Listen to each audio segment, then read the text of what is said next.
Hello dear viewers, welcome to our channel. It's very good to have you here. In today's video, we will be looking at how to adjust drum brake clearance. When it comes to drum brake clearance, there are two types of drum brakes. One is self-adjusting type and the other is non-self-adjusting type, where you can adjust the brake clearance manually. In this video, let us look at the manually adjusted type. To recap how the drum brake operates, this is the wheel cylinder, this is the drum that rotates with the tire, and this is the brake shoe, and we have here the brake lining. When hydraulic pressure is introduced to this chamber, that hydraulic pressure will push the pistons in either direction. This piston will force this brake lining to the drum, whereas this piston will force this brake shoe to that side, pressing it hard on the rotating drum. That is how the drum brake operates. But as the drum brake operates, due to the friction, the lining, which is in hard contact to the drum when brake is applied, will start to wear. That will cause the thickness of this brake lining to thinner. Now what happens is, as the drum keeps on operating, due to the friction, the lining material starts to wear out. So when this material is wearing out, it travels away from the drum. As the brake lining wears out due to long service, the clearance between the drum and the lining will start to increase. Then when you apply the brake shoe has to travel farther distance in order to make contact with the drum. This will increase the pedal travel, and in some cases it will even require pumping for your brake to be applied. Due to large brake fluid requirement to the wheel cylinder for covering all that distance, the brake pedal has to be pumped in order to have effective braking. So that will cause brake response retarded. That will lead to slow brake response.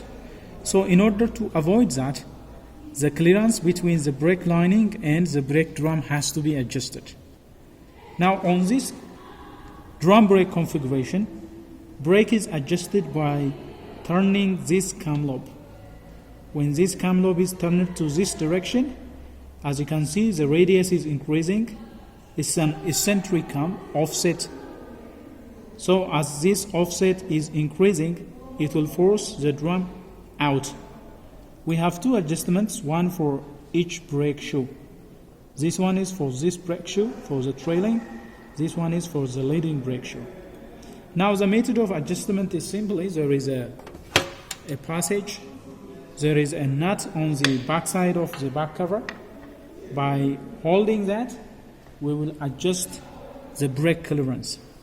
Now there is a wide gap, as you can see, there is a wide gap between this brake lining and the drum. Let's adjust. Let me show you the adjusting mechanism from the back.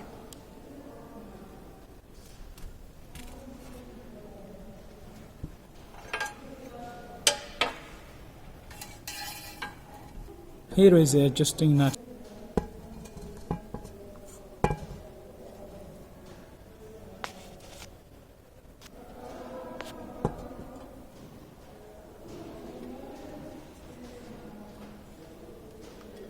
This is the adjusting nut, the adjusting bolt for one brake, and there is another here.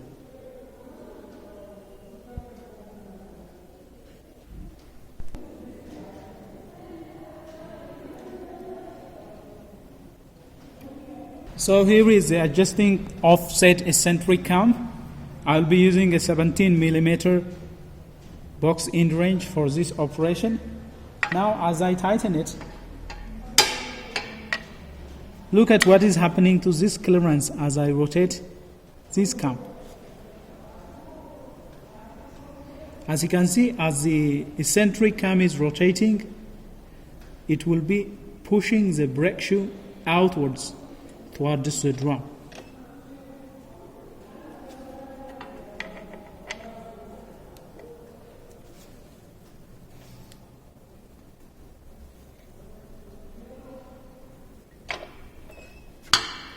Now the clearance is decreasing. You can see when this is rotated, it is forcing this to here. We'll keep on adjusting until we hear a very light contact between the brake lining and the drum. That will be end. That will be the end. Keep on turning until you hear light touching contact between the drum and the brake lining. Okay, now we are having that.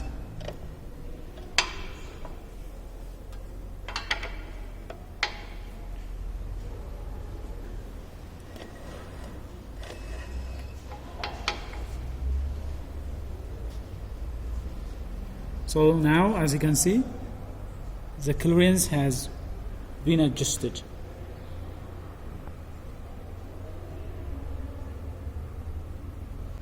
So by turning this eccentric,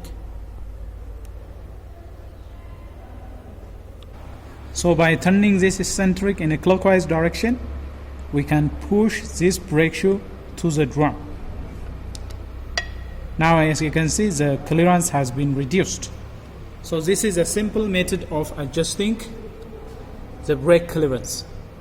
So the drum clearance can be adjusted in such a manner.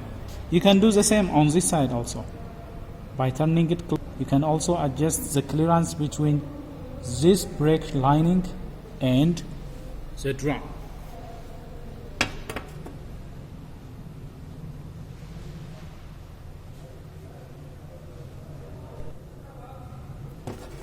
So when you adjust, make sure that there is a slight contact between the drum and the brake lining.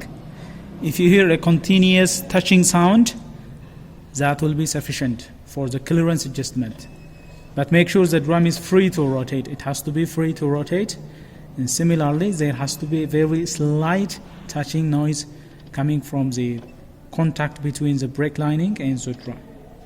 So this is how you can manually adjust the clearance between the brake lining and the drum. So if you have increased stopping distance, if you have reduced brake response, your car probably needs brake adjustment. So this is how you can perform a brake adjustment on a brake assembly where it is adjusted by an eccentric car. Disc brakes, on the other hand, they are self-adjusting. There is no need of clearance adjustment when it comes to disc brake. Every time you apply the brake, whenever there is a wear on the brake pads, that will be compensated by the outward movement of the caliper piston. Only drum brakes require clearance adjustment.